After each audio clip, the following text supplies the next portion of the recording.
এখন পাঠ করছি রবীন্দ্রনাথ ঠাকুরের উপন্যাস গোরা, পর্ব ৪৪। হারানবাবু রণক্ষেত্রে প্রবেশ করিলেন। আজ প্রায় ১৫ দিন হইয়া গিয়াছে ললিতা স্টিমারে করিয়া বিনয়ের সঙ্গে আসিয়াছে। কথাটা দুই একজনের কানে গিয়াছে এবং অল্পে অল্পে ব্যাপ্ত হইবারও চেষ্টা করিতেছে, কিন্তু সম্প্রতি ২ দিনের মধ্যেই এই সংবাদ শুকনো খড়ে আগুন লাগার মতো ছড়াইয়া পড়িয়াছে। ব্রাহ্ম পরিবারের ধর্মনৈতিক জীবনের প্রতি লক্ষ্য রাখিয়া এই প্রকারের কদাচারকে যে দমন করা কর্তব্য, হারানবাবু তাহা অনেককেই বুঝাইয়াছেন। এসব কথা বুঝাইতেও বেশি কষ্ট পাইতে হয় না। যখন আমরা সত্যের অনুরোধে, কর্তব্যের অনুরোধে পরের স্খলন লইয়া ঘৃণা প্রকাশ ও দণ্ডবিধান করিতে উদ্যত হই, তখন সত্যের ও কর্তব্যের অনুরোধ রক্ষা করা আমাদের পক্ষে অত্যন্ত ক্লেশকর হয় না। এই জন্য ব্রাহ্ম সমাজে হারানবাবু যখন অপ্রিয় সত্য ঘোষণা ও কঠোর কর্তব্য সাধন করিতে প্রবৃত্ত হইলেন, তখন এত বড় অপ্রিয়তা ও কঠোরতার ভয়ে তাহার সঙ্গে উৎসাহের সহিত যোগ দিতে অধিকাংশ লোক পরাঙ্মুখ হইল না। ব্রাহ্ম সমাজের হিতৈষী লোকেরা গাড়ি পালকি ভাড়া করিয়া পরস্পরের বাড়ি গিয়া বলিয়া আসিলেন, আজকাল যখন এমন সকল ঘটনা ঘটিতে আরম্ভ করিয়াছে, তখন ব্রাহ্ম সমাজের ভবিষ্যৎ অত্যন্ত অন্ধকারাচ্ছন্ন। এই সঙ্গে সুচরিতা যে হিন্দু হইয়াছে এবং হিন্দু মাসির ঘরে আশ্রয় লইয়া যাগযজ্ঞ, তপজপ ও ঠাকুর সেবা লইয়া দিন যাপন করিতেছে, এ কথাও পল্লবিত হইয়া উঠিতে লাগিল। অনেক দিন হইতে ললিতার মনে একটা লড়াই চলিতেছিল। সে প্রতি রাত্রে শুইতে যাবার আগে বলিতেছিল, আমি কখনোই হার মানিব না, এবং প্রতিদিন ঘুম ভাঙিয়া বিছানায় বসিয়া বলিয়াছে, কোনো মতেই আমি হার মানিব না। এই যে বিনয়ের চিন্তা তাহার সমস্ত মনকে অধিকার করিয়া বসিয়াছে। বিনয় নিচের ঘরে বসিয়া কথা কহিতেছে জানিতে পারিলে তাহার হৃৎপিণ্ডের রক্ত উতলা হইয়া উঠিতেছে।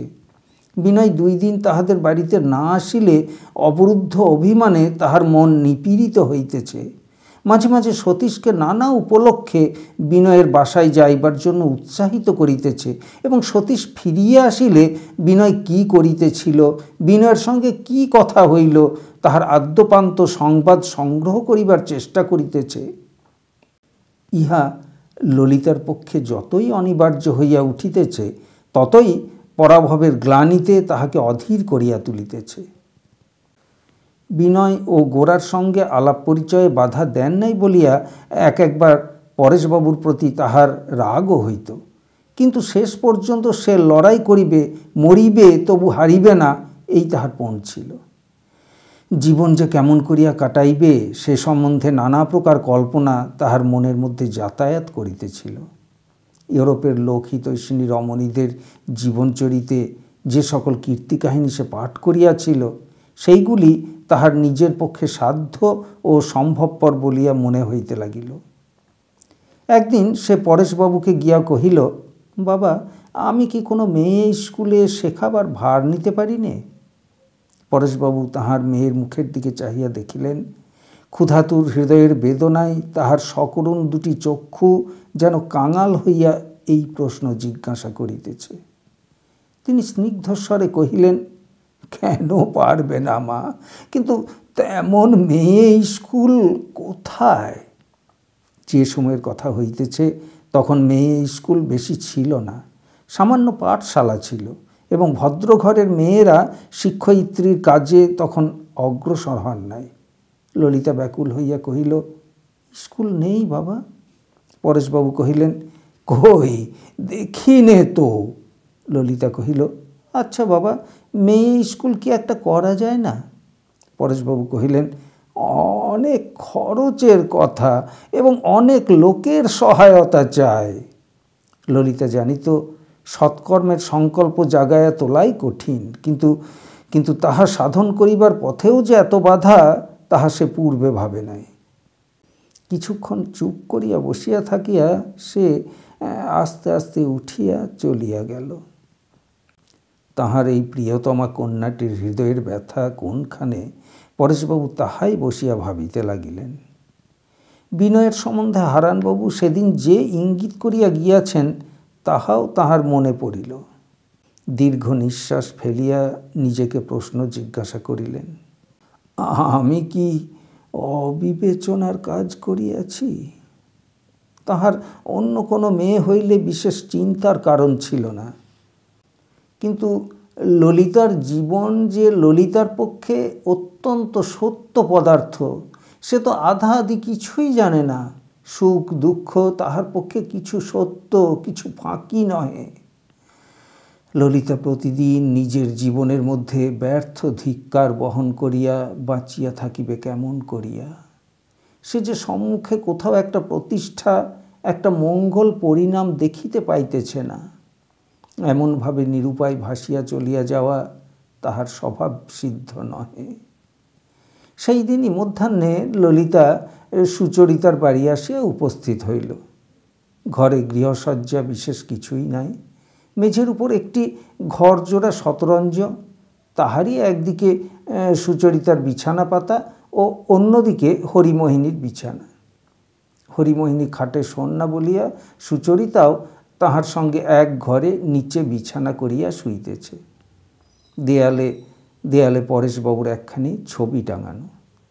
পাশের একটি ছোট ঘরে সতীশের খাট পড়িয়াছে এবং একধারে একটি ছোট টেবিলের উপর দোয়াত, কলম, খাতা, বই, স্লেট বিশৃঙ্খলভাবে ছড়ানো রহিয়াছে। সতীশ স্কুলে গিয়াছে, বাড়ি নিস্তব্ধ। আহারান্তে হরিমোহিনী তাহার মাদুরের উপর শুইয়া নিদ্রার উপক্রম করিতেছেন এবং সুচরিতা পিঠে মুক্ত চুল মেলিয়া দিয়া শতরঞ্চে বসিয়া কোলের উপর বালিশ লইয়া এক মনে কি পড়িতেছে। সম্মুখে আরও কয়খানা বই পড়িয়া আছে। ললিতাকে হঠাৎ ঘরে ঢুকিতে দেখিয়া সুচরিতা যেন লজ্জিত হইয়া প্রথমটা বই বন্ধ করিল।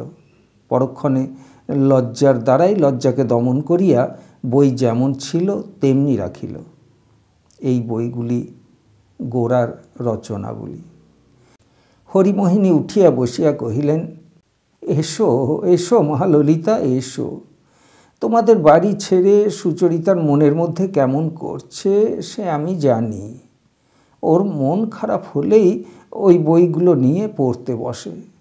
এখনই আমি শুয়ে শুয়ে ভাবছিলুম তোমরা কেউ এলে ভালো হয়, অমনি অমনি তুমি এসে পড়েছ। অনেক দিন বাঁচবে মা। ললিতার মনে যে কথাটা ছিল সুচরিতার কাছে বসিয়া সে একেবারেই তাহা আরম্ভ করিয়া দিল। সে কহিল, সুচি দিদি, আমাদের পাড়ায় মেয়েদের জন্য যদি একটা স্কুল করা যায় তাহলে কেমন হয়? হরিমোহিনী অবাক হইয়া কহিলেন, শোনো একবার কথা, তোমরা স্কুল করবে কি?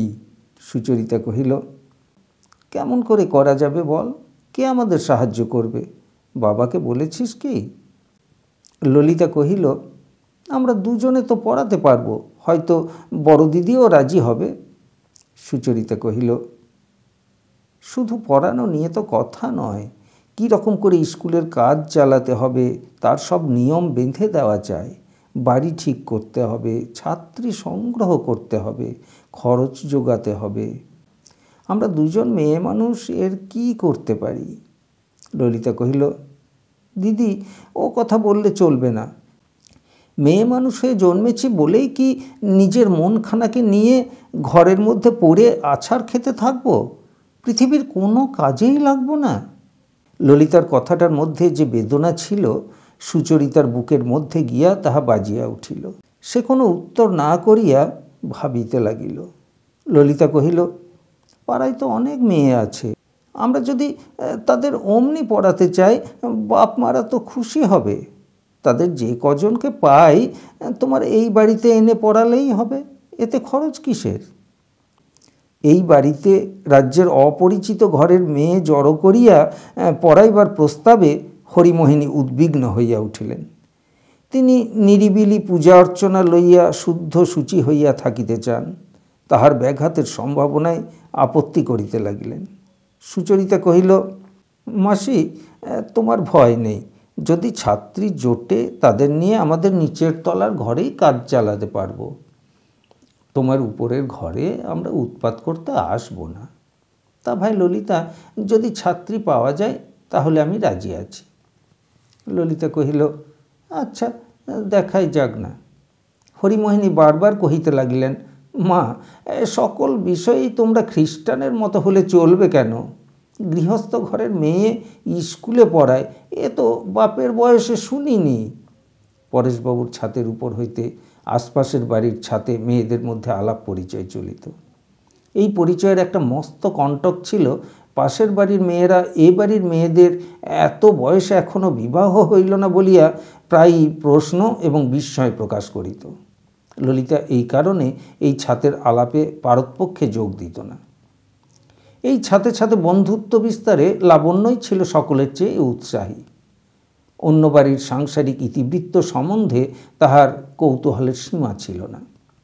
তাহার প্রতিবেশীদের দৈনিক জীবনযাত্রার প্রধান ও অপ্রধান অনেক বিষয়ই দূর হইতে বায়ুযোগে তাহার নিকট আলোচিত হইত।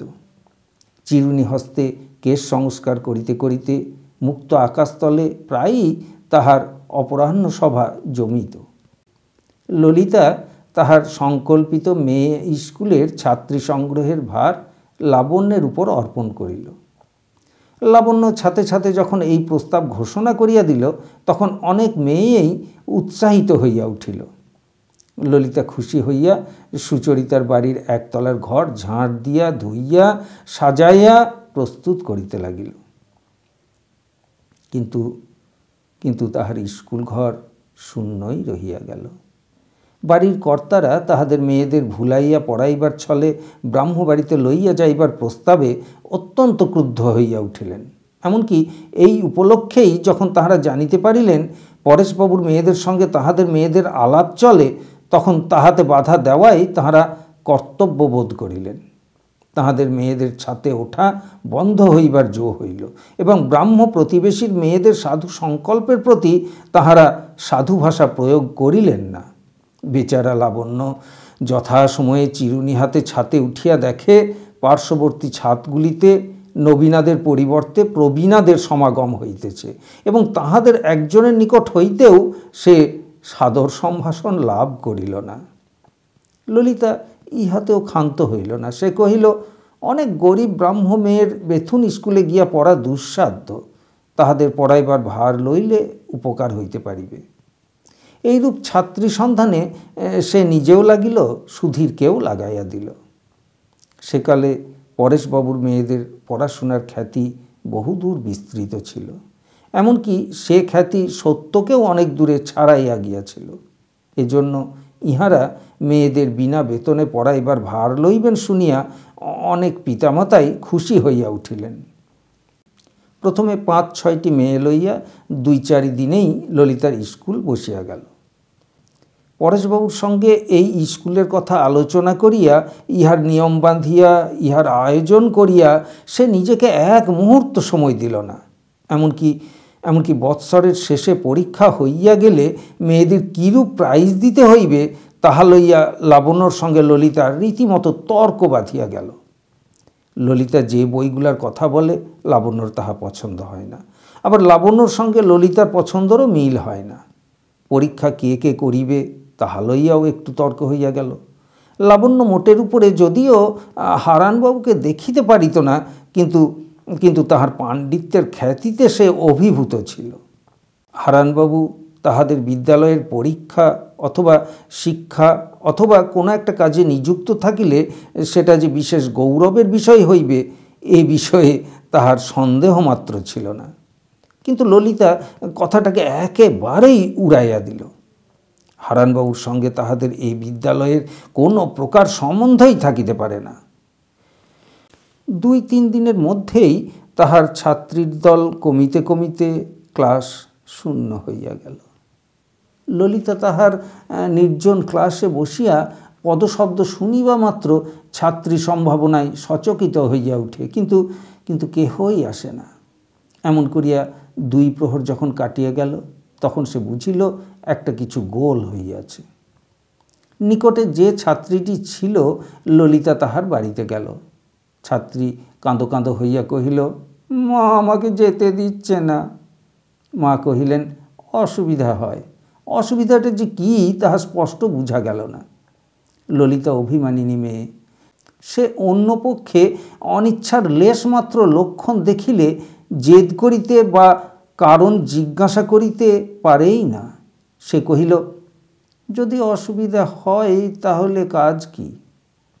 ললিতা ইহার পরে যে বাড়িতে গেল সেখানে স্পষ্ট কথাই শুনিতে পাইল। তাহারা কহিল, সুচরিতা আজকাল হিন্দু হইয়াছে, সে জাত মানে, তাহার বাড়িতে ঠাকুর পূজা হয় ইত্যাদি। ললিতা কহিল, সেজন্য যদি আপত্তি থাকে তবে না হয় আমাদের বাড়িতেই স্কুল বসবে। কিন্তু ইহাতেও আপত্তির খণ্ডন হইল না, আরও একটা কিছু বাকি আছে। ললিতা অন্য বাড়িতে না গিয়া সুধীরকে ডাকাইয়া পাঠাইল।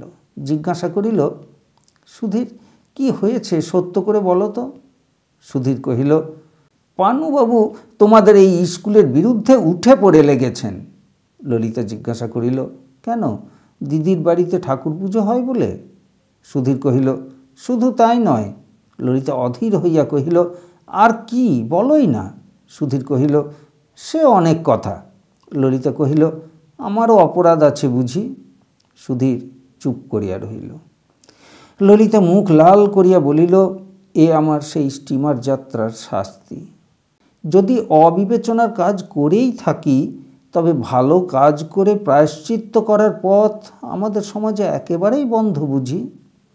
আমার পক্ষে সমস্ত শুভকর্ম এ সমাজে নিষিদ্ধ। আমার এবং আমাদের সমাজের আধ্যাত্মিক উন্নতির এই প্রণালী তোমরা ঠিক করেছ। সুধীর কথাটাকে একটু নরম করিবার জন্য কহিল, ঠিক সেই জন্যে নয়, বিনয়বাবুরা পাচ্ছে ক্রমে এই বিদ্যালয়ের সঙ্গে জড়িত হয়ে পড়েন, ওরা সেই ভয় করেন।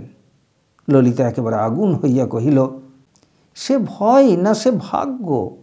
যোগ্যতায় বিনয়বাবুর সঙ্গে তুলনা হয় এমন লোক ওদের মধ্যে কজন আছে? সুধীর ললিতার রাগ দেখিয়া সংকুচিত হইয়া কহিল, সে তো ঠিক কথা, কিন্তু বিনয়বাবু তো।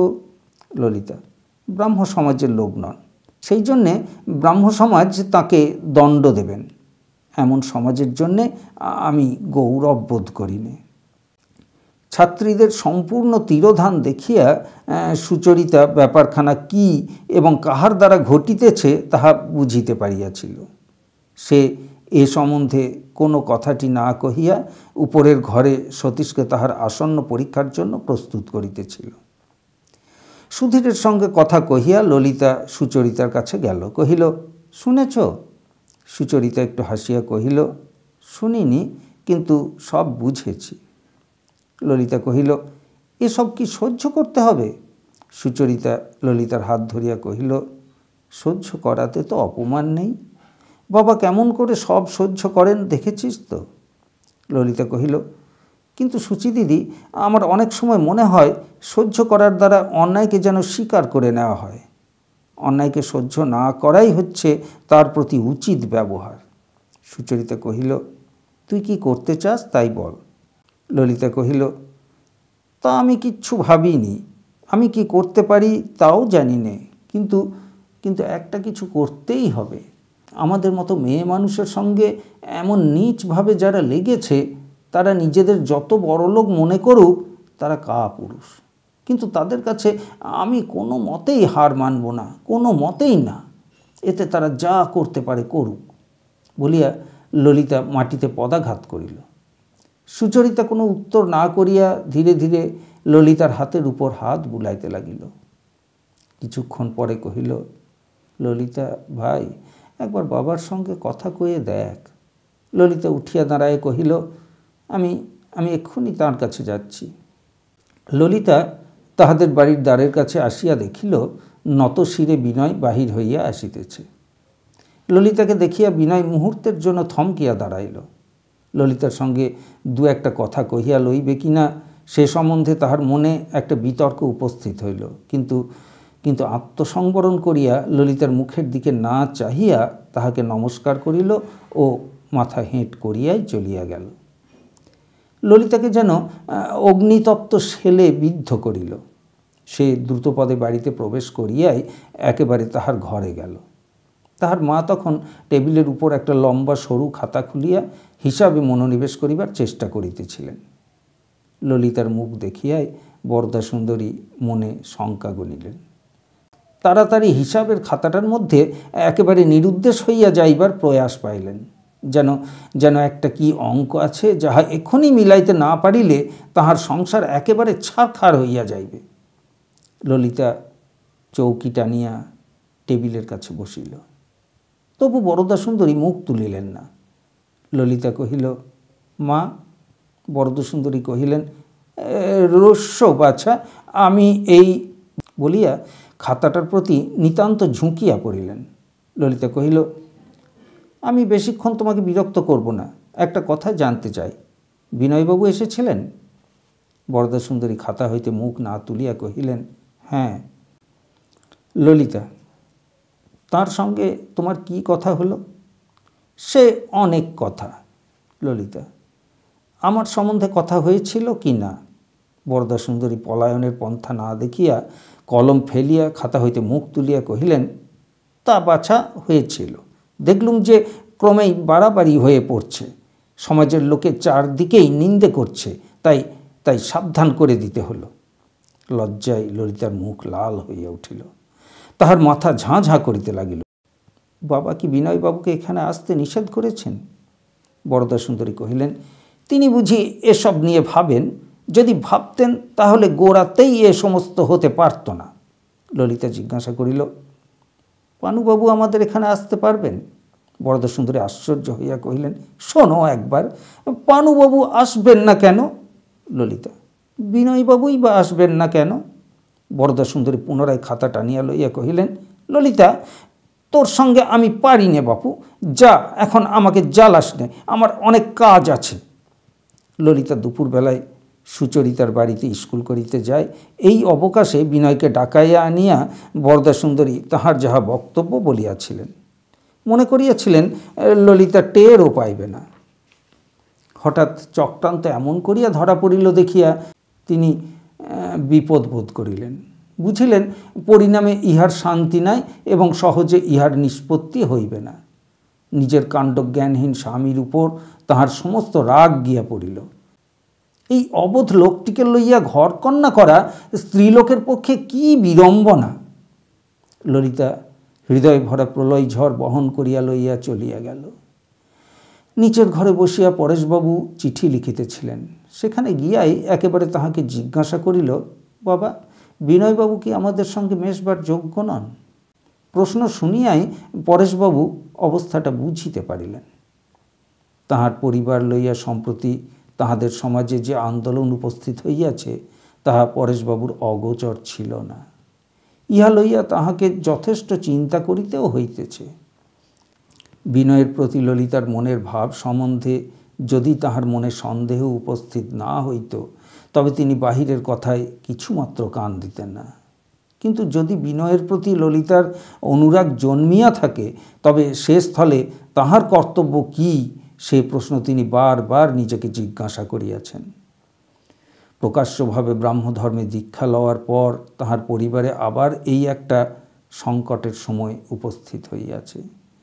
সেই জন্য একদিকে একটা ভয় এবং কষ্ট তাহাকে ভিতরে ভিতরে পীড়ন করিতেছে, অন্যদিকে তাহার সমস্ত চিত্তশক্তি জাগ্রত হইয়া উঠিয়া বলিতেছে, ব্রাহ্মধর্ম গ্রহণের সময় যেমন একমাত্র ঈশ্বরের দিকে দৃষ্টি রাখিয়াই কঠিন পরীক্ষায় উত্তীর্ণ হইয়াছি, সত্যকেই সুখ, সম্পত্তি, সমাজ সকলের ঊর্ধ্বে স্বীকার করিয়া জীবন চিরদিনের মতো ধন্য হইয়াছে।